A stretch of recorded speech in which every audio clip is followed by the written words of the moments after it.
Saudara, meski larangan mudik sudah diumumkan sejak bulan lalu untuk sebagian kalangan, yakni ASN, aparatur sipil negara, anggota TNI dan juga Polri, serta pejabat BUMN.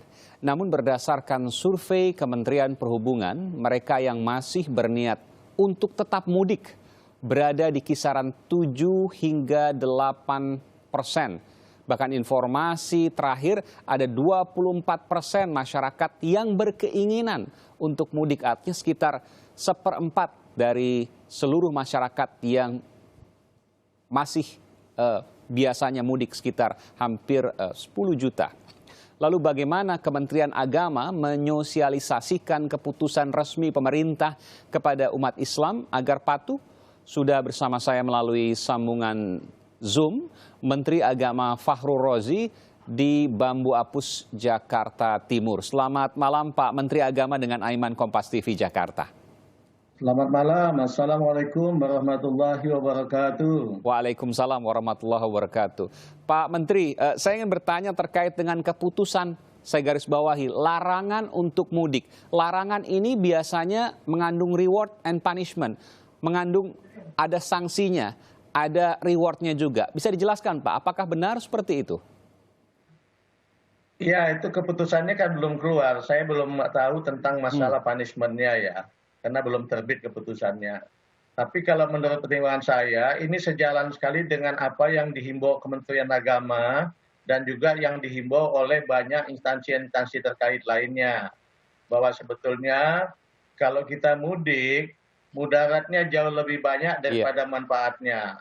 Begitu. Jadi ini sangat sejalan dengan ide-ide itu. Dan kalau kami pertimbangan dari aspek agama misalnya, Allah kan selalu memerintahkan kita untuk menggunakan akal sehat kita. Kata beliau, tatafakkaru, berpikirlah, gunakanlah akal sehatmu, begitu ya. Kalau akal sehat kita kan mengatakan, kalau kita pulang mudik membawa virus, kita nggak sengaja, kan virus itu nggak kelihatan. Kita datang dari kota yang sudah banyak virusnya, kita pulang ke kampung. Kita berkumpul dengan orang tua kita, saudara kita di sana. Sama saja dengan kita membawa virus ke sana. Jadi mudaratnya jauh lebih banyak daripada manfaatnya. Jadi kalau diputuskan pemerintah bahwa udahlah, daripada ada yang sebagian tidak mau taat, padahal mudaratnya sangat berbahaya, diputuskan saja bahwa dilarang saja sekaligus, dan menurut saya setuju dengan itu. Betul Pak, tentu ini menjadi perhatian karena ketika ada orang yang mudik ini tentu tidak 1-2 orang tapi satu keluarga, bahkan beberapa keluarga dalam satu kakak misalnya yang kemudian bareng-bareng untuk pergi ke kampungnya, tentu memunculkan masalah baru di kampungnya terkait dengan penularan corona. Yang ingin saya tanyakan, seperti apa sesungguhnya keputusan pelarangan mudik pada rapat terbatas di Istana tadi, Pak Menteri? Kalau tadi hanya diputuskan bahwa kapan mulai berlakunya. Berlakunya itu telah diputuskan setelah melalui diskusi, sepakat bahwa mulai awal Ramadan. Yaitu pada tanggal 24. Kalau masalah produk hukumnya memang belum ditampilkan, tapi saya kira sudah dirumuskan oleh yang menangani di bidang hukum.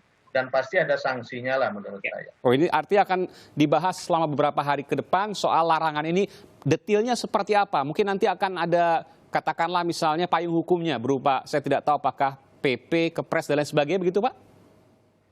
Saya pastikan sudah ada itu, cuman belum di-announce saja. Oh baik, oke. Karena belum di-announce itu berarti saya tidak ikut di dalamnya, karena kalau merumuskan itu pasti yang merumuskan kan yang di bidang hukum. Tapi saya yakin dalam waktu dekat ini mungkin sudah akan dikeluarkan, akan sudah jelas bagi kita semua apa reward dan punishment-nya. Ini memang banyak sekali Pak, saya membaca data dari Kemenhub ada 18 juta lebih pemudik pada tahun 2019 tahun lalu. Tahun ini kurang lebih sekitar angka yang sama, namun ada informasi juga dari Kemenhub bahwa 24% itu masih ingin mudik. Ini artinya jumlahnya luar biasa, hampir 1/4 dari 18 juta yang masih ingin mudik. Ini lebih dari 4 juta lebih ini Pak, yang kemudian masih ingin mudik. Ini jumlah yang luar biasa. Ya oleh sebab itu saya kira sudah keputusan yang tepat sekali diambil bahwa dilarang mudik ya. Mudah-mudahan saya kira dengan itu pasti ada sanksinya dan ada langkah-langkah penindakan. Jadi kalau dulu mungkin orang naik di bus mau pulang mudik didiamkan saja, dihimbau. Iya, iya. Sekarang saya yakin nanti setelah ada peraturan ini pasti akan dilarang dan Oke. diminta kembali ke rumahnya masing-masing. Jadi kita belum tahu nanti bagaimana mekanisme, tapi pasti ketika nanti ada payung hukumnya ada pelarangan-pelarangan seperti itu, misalnya transportasi umum dan lain sebagainya. Begitu Pak Menteri? Betul, tapi tadi yang saya masih tangkap bahwa tidak ada penutupan jalan-jalan tol. Oke. Karena penutupan jalan tol kan terkait sangat dengan masalah pengiriman logistik. Itu jangan sampai terjadi. Ditutup sehingga logistik menjadi tidak jalan. Tapi yang terutama di garis bawahi adalah larangan terhadap manusianya. Tidak boleh mudik lagi. Jadi nanti akan ada perlakuan khusus di terminal-terminal penumpang di bus antar provinsi misalnya, di stasiun kereta api maupun di kapal laut dan bandara. Saya yakin ada itu.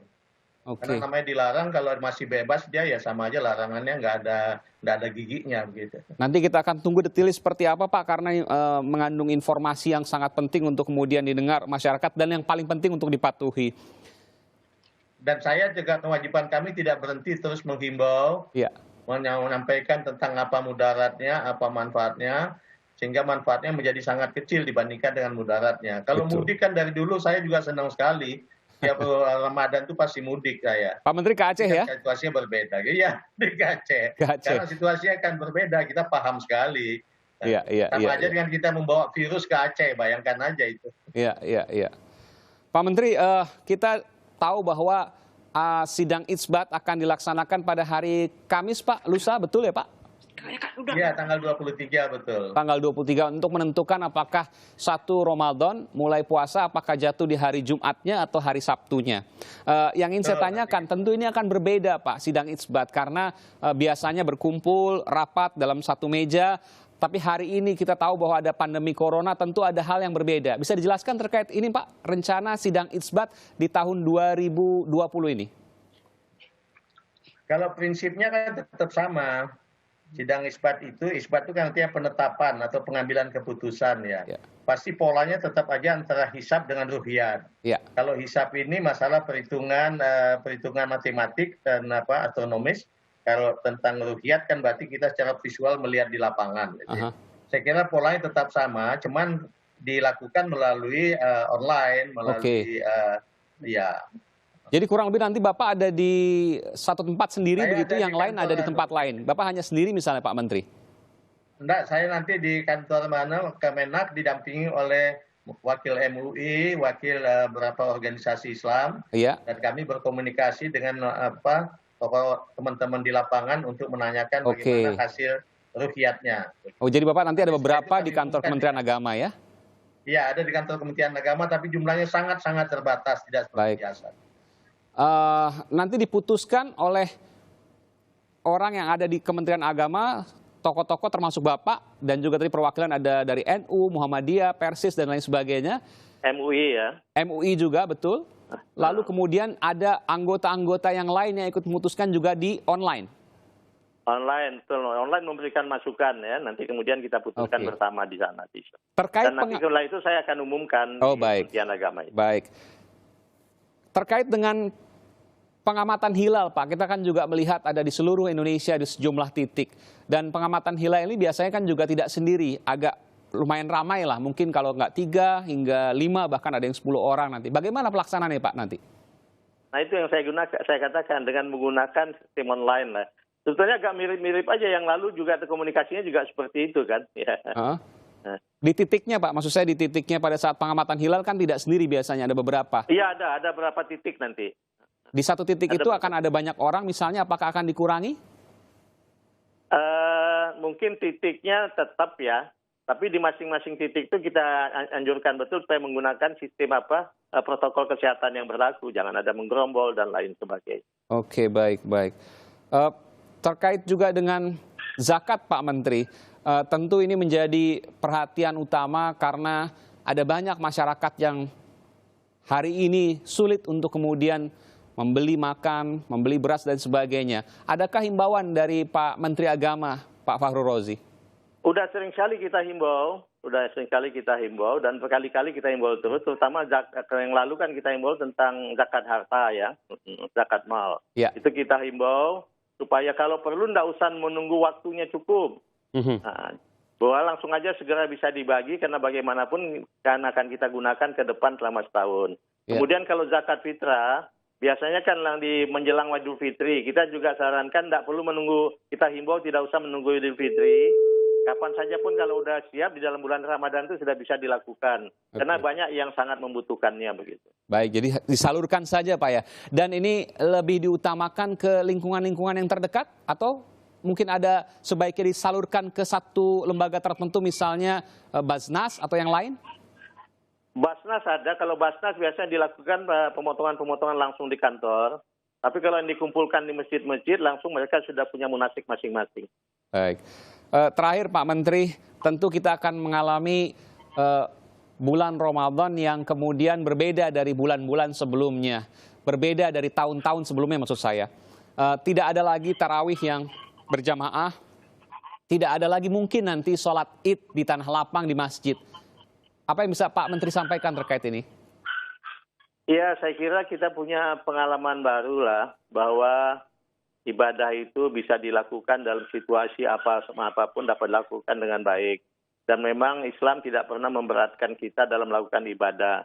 Ya contohnya saja, misalnya katakanlah ibadah sholat perorangan.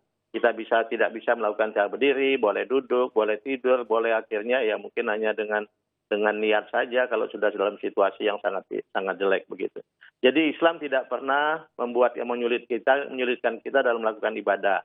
Nah dalam situasi sekarang, ya kembali kita berpikir mana mudaratnya, mana manfaatnya, dan akhirnya kita ngambil kesimpulan memang jangan lakukan sholat berjamaah beramai-ramai, cukup kalau sholat jamaah di keluarga inti di rumah masing-masing. Dan saya kira itu menjadi pengalaman baru, tapi kita menjadi lebih berpikir bahwa selalu berpikir tentang manfaat dan mudarat begitu sebuah kegiatan. Baik, terima kasih Pak Menteri, dan nanti kami juga akan menunggu aturan detail terkait dengan pelarangan mudik yang akan diberlakukan mulai hari Jumat 24 April 2020 mendatang. Terima kasih Pak Menteri, Jenderal TNI Purnawirawan Fahru Rozi telah memberikan informasi di program Sapa Indonesia Malam.